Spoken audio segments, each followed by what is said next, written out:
Anyway, congratulations from IS Baba team.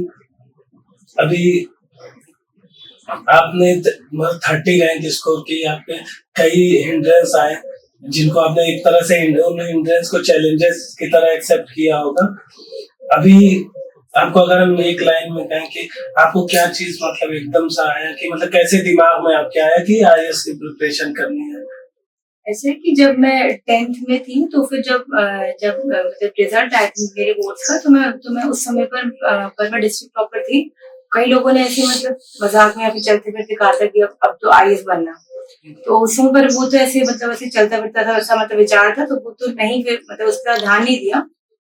फिर BTech करते हुए मैं एनसीसी में मैं कैडेट थी और उसके अलावा मैं अपने कॉलेज के रोटरी क्लब से भी जुड़ी हुई थी।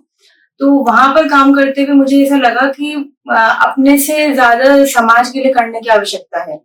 और मुझे ऐसा लगा कि मतलब मैं एनसीसी में मैं थी तो मुझे लगा कि मुझे कंट्री के लिए कुछ करना चाहिए, और मैं रोटरी क्लब में थी तो समाज के लिए ओवरऑल करना चाहिए। वहां से एक मोटिवेशन सा लगा कि प्लेसमेंट लेकर के जॉब सिंपल करने से फार बेटर है कि आप कुछ ऐसा करो कि भाई जिससे दूसरे लोगों को कुछ इंस्पिरेशन मिले और आप कुछ फंडामेंटल चेंजेस ला पाओ। अब तो तभी से बस विचार आया कि ये शायद एक ऐसे काफी सरल सा माध्यम है चेंज लाने का, क्योंकि बाकी सभी चीजों में बहुत ज्यादा इसमें आपके पास परिश्रम बहुत है। तभी वाला विचार मन में है। जैसा कि इसमें अब आईएएस में 3 स्टेजेस हैं, प्रीलिम्स, मेंस, इंटरव्यू। तो आपने जब तैयारी स्टार्ट की होगी तो आपको तीनों स्टेज में अलग अलग तरह से तैयारी किया, अलग अलग अप्रोच रखी होगी, टाइम फ्रेम आपका। तो पहले आप एक एक करके मतलब जिससे हमारे जो देखने वाले हैं, जो एस्पिरेंट्स हैं, उनके लिए भी ये एक हेल्पफुल हो कि आपने प्रीलिम्स के लिए क्या किया था, मेंस के लिए क्या किया था, इंटरव्यू के लिए क्या किया था। उसके बाद हम आप अगर इसी में टाइम ड्यूरेशन के बारे में आपने, क्योंकि इसमें आईएएस प्रिपरेशन कहीं ना कहीं एक तरह से टाइम मैनेजमेंट का भी गेम है सबसे बड़ा, क्योंकि इतना वास्ट सिलेबस है, इतनी चीजें हैं कि वो अगर कोई नया इंसान देखे तो उसको समझ में नहीं आता कि आखिर में है क्या। तो वो आपने किस तरह से इसको टैकल किया? मैंने जब तैयारी करना जब इसकी शुरुआत करी थी तो उस समय पर ये था कि मुझे ज्यादा आइडिया था नहीं चीजों के बारे में। तो मैंने दिल्ली में आके 1 साल की मैंने कोचिंग करी थी। कोचिंग के टाइम पर और मैंने उसके अगले वाले मैंने मतलब मेरा पहला अटेम्प्ट 2019 में मैंने दिया था। तो वो वाले अटेम्प्ट के टाइम पर प्रीलिम्स की तो मेरी बहुत ही अच्छी प्रिपरेशन हो चुकी थी। और शायद वो एक गलती हो गई कि मैंने मेंस की पढ़ाई के लिए बहुत ही कम समय रखा, मतलब सिर्फ प्रीलिम्स और बस मेंस के जो बीच का समय। कई लोग कहते हैं कि संभव है प्रिपरेशन करना उतने टाइम में, लेकिन मेरे हिसाब से वो चीज गलत है, कोई नहीं कर सकता ऐसे।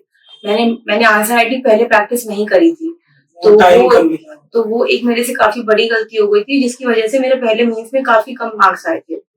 प्रीलिम्स निकल गया था क्योंकि प्रीलिम्स की प्रिपरेशन अच्छी थी।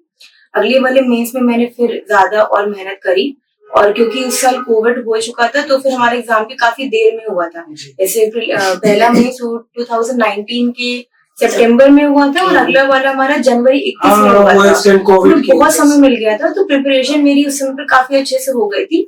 लेकिन फिर भी एक कट ऑफ से मेरे लगभग उस समय पर 20 से 25 नंबर कम थे, तो पर पेपर अप्रोक्सीमेटली 5 नंबर कम आ रहे थे। तो मुझे ये लगा कि इसका मतलब मैं सही डायरेक्शन में हूँ और अब मुझे ज्यादा मेहनत नहीं करनी पड़ेगी थर्ड वाले अटेम्प्ट के लिए।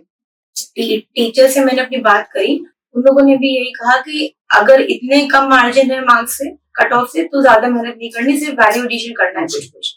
तो वैल्यू एडिशन में मतलब चीजों में जैसे मेरा ज्योग्राफी ऑप्शन था, तो डायग्राम्स ऐड कर दिए, मैप्स ऐड कर दी, केस स्टडीज ऐड कर दी। तो उसकी वजह से फिर मेरे थर्ड वाले मेरे मेंस के मार्क्स काफी हाईएस्ट थे। लेकिन वहां एक गलती कर दी कि मैंने इंटरव्यू की प्रिपरेशन उतनी अच्छे से नहीं करी, तो इंटरव्यू में मेरे फिर मार्क्स बहुत कम आ गए। तो उस वजह से मेरी जो मेंस के मार्क्स देखे जाए तो रैंकिंग मेरी मतलब काफी अच्छी बन सकती थी, लेकिन इंटरव्यू के मार्क्स की वजह से रैंकिंग फिर खराब हो गई।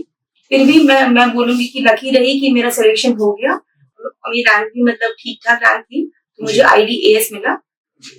और फिर मैंने फिर से अब की बार मैंने कोई भी चीजें कमी नहीं छोड़ी। मतलब जो एक स्टेप में रह जाता था वो। हाँ, तो ये कहूंगी कि मैंने मतलब अब ये वाली गलतियां सबको करने की जरूरत नहीं है जो मैंने करी है। लोग फर्स्ट अटेम्प्ट में भी निकाल लेते हैं। मगर क्रक्स में आए तो आपका कहने का यही मोटो है कि आप सारे स्टेजेस को बराबर इक्वल वेटेज दें। इक्वल वेटेज मतलब किसी को अगर हल्के में लेते हैं, किसी को भी छोड़ते हैं, हाँ तो सिलेक्शन होना मुश्किल है। हाँ आप एक स्टेज क्वालिफाई कर सकते हैं, प्री क्वालिफाई कर दिया या मेंस क्वालिफाई, और फाइनल लिस्ट में आना थोड़ा सा टफ है।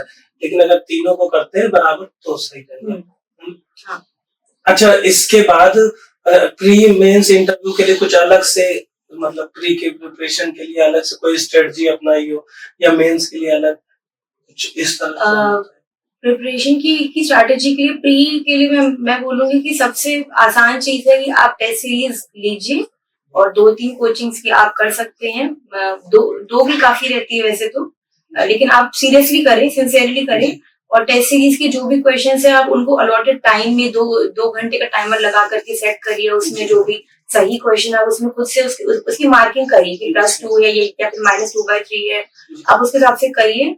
और मार्क्स कैलकुलेट करने के बाद में आप अपने प्रीलिम्स को, मतलब आप रोज के रोज इम्प्रूवमेंट करने की कोशिश करिए अपने मार्क्स में। आज आपने मॉडर्न हिस्ट्री पढ़ा, मॉडर्न इंडिया, उसमें आपको लगा कि रिवोल्ट ऑफ 1857 में कुछ प्रॉब्लम्स आ रही थी, आप रिवाइज करिए। अगले दिन तुरंत वो टेस्ट अटेम्प्ट मत करिए, कोई और टेस्ट अटेम्प्ट करिए। 3-4 दिन के बाद में फिर वो वाला देख लो। तो और आपको रिवीजन लगातार करते रहना पड़ेगा प्रीलिम्स के लिए। मेंस में थोड़ा एनालिटिकल पार्ट ज्यादा चाहिए। तो पहले तो मतलब एक फर्क ये है कि आपको टेस्ट सीरीज मेंस के लिए बहुत सारी नहीं करनी है। प्रीलिम्स के लिए अगर आप 2 कर रहे हैं तो मेंस के लिए एक टेस्ट सीरीज सफिशिएंट होती है। पर जीएस पेपर 2 या 3 टेस्ट एनफ है, इससे ज्यादा करने की जरूरत नहीं है। 2-3 ऐसे लिख लीजिए, ऑप्शन पे ज्यादा ध्यान दे लीजिए। और मेंस के लिए फिर आप एनालिटिकल में है कि आप लिंकेजेस बनाना शुरू करिए। जैसे अगर आपके पास में क्वेश्चन है इंडियन एग्रीकल्चर का, तो उसके संग में फिर क्लाइमेट चेंज को भी देखिए, ग्रीन रेवोल्यूशन को भी देखिए, उसके संग में इकोनॉमी को भी देखिए। इंटरडिसिप्लिनरी आपको पूरे लिंकेजेस बनानी पड़ेंगी, क्योंकि मेंस में मैं हर साल में, तो मैंने 4 मेंस दिए, तो मुझे दिख रहा है कि आपको जितना भी मतलब नॉलेज बहुत होती है, हर एक के पास होती है, वहां पर आप लिख नहीं पाते हैं। और उसका एक बहुत बड़ी प्रॉब्लम ये भी होती है कि हम प्रैक्टिस नहीं करते मेंस के आंसर राइटिंग को। तो डेली आंसर राइटिंग की इसलिए काफी नीड होती है। तो यही है कि आप जैसे क्वेश्चंस आप लें डेली, और आप उसके आंसर आपको आते नहीं है तो आप पहले उसके बुक्स खोल करके आप बुक्स खोल के आंसर लिखिए, और उसको आप फिर कोशिश करिए कि जैसे स्टार्टिंग में आप आंसर लिखेंगे तो एक तो आंसर बहुत ही गंदी क्वालिटी के होंगे, आपको खुद का पढ़ने का मन भी नहीं करेगा, और वो लंबे भी होंगे। जैसे कोई भी क्वेश्चन होगा तो सकता है आपके 500 वर्ड्स के आंसर पहुंच जाए। घबराने की कोई बात नहीं है, बस प्रैक्टिस करते रहनी है। 500 वर्ड्स को आप उसको कट शॉर्ट करने की कोशिश करिए। आप अपने फ्रेंड को दिखा सकते हैं, या आपके पास में, बल्कि ऐसे आंसर्स तो आप किसी को भी दिखा सकते हैं, इवन पोर्टल पे भी डाल सकते हैं, तो बहुत लोग चेक कर सकते हैं, आपस में भी चेक कर सकते हैं। बस ये कि एक बार आपकी प्रैक्टिस बन जाएगी, उसके बाद के में फिर ये ध्यान रखिए कि क्रिटिसिज्म फालतू की ना ले लें। जैसे कई लोग होते हैं कि मतलब सबसे पूछ लेते हैं, 10 लोगों से ओपिनियन ले लिया, और फिर उनका फिर वो भी गलत चीज है। वो समझ में नहीं आ रहा है कि क्या एक या 2 लोगों से ओपिनियन ले लीजिए, और अगर आप मतलब सिंसियरिटी के साथ पढ़ाई करेंगे, आपको खुद को समझ में आ रहा है कि आप इम्प्रूव कर रहे हैं धीरे धीरे। तो मैंने आंसर लिखने स्टार्ट करे थे, और अभी जब मैं लिख रही हूँ तो मुझे खुद को फील हो रहा है इम्प्रूवमेंट है। और टॉपर्स वगैरह के आंसर सब पढ़े रहते हैं, आप उनसे देख, मैंने भी वैसी प्रैक्टिस करी है, उनके आंसर देख देख करके।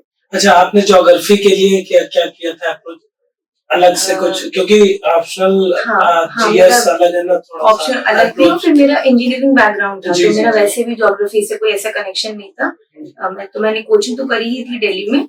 उसके अलावा जब घर पर आकर के कोविड के टाइम पर, तो मैंने सेल्फ स्टडी जब करी, तो ज्योग्राफी में बहुत इम्पोर्टेंट सी चीज है कि बाकी ऑप्शंस की और इसमें फर्क ये है कि एक तो ये बहुत ज्यादा डायमेंशंस को कवर करता है। ज्योग्राफी का सोशियोलॉजी से कनेक्शन है, इकोनॉमिक ज्योग्राफी से कनेक्शन है, पॉपुलेशन ज्योग्राफी है इसमें, और डायनामिक्स इसकी मतलब बहुत वास्ट है।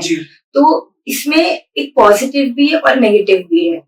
नेगेटिव ये है कि आपको वहां जैसे पता बहुत सारी चीजें होनी चाहिए, और पॉजिटिव ये है कि आपको जीएस बहुत हेल्प करता है इसमें, क्योंकि अगर आपके पास में क्वेश्चंस आ रहे हैं ज्योग्राफी के, जैसे फ्लड्स का क्वेश्चन है, आपको जीएस की इतनी नॉलेज हो चुकी है तो आप सब कुछ अप्लाई कर सकते हैं। तो मैंने वही कोशिश करी कि मैं ज्योग्राफी जब पढ़ रही हूँ तो आंसर में मैक्सिमम चीजें मैं यहाँ वहाँ की सब अप्लाई कर देती थी। जीएस की केस स्टडीज भी ले लेती थी, मैप्स भी रखती थी, और ज्योग्राफी के जो नाम है या उनकी बुक्स हैं, उनकी पब्लिकेशन है, उनके रिसर्च पेपर्स हैं, तो इससे दिखता है कि आप ज्योग्राफी आपके पास नॉलेज है ज्योग्राफी की।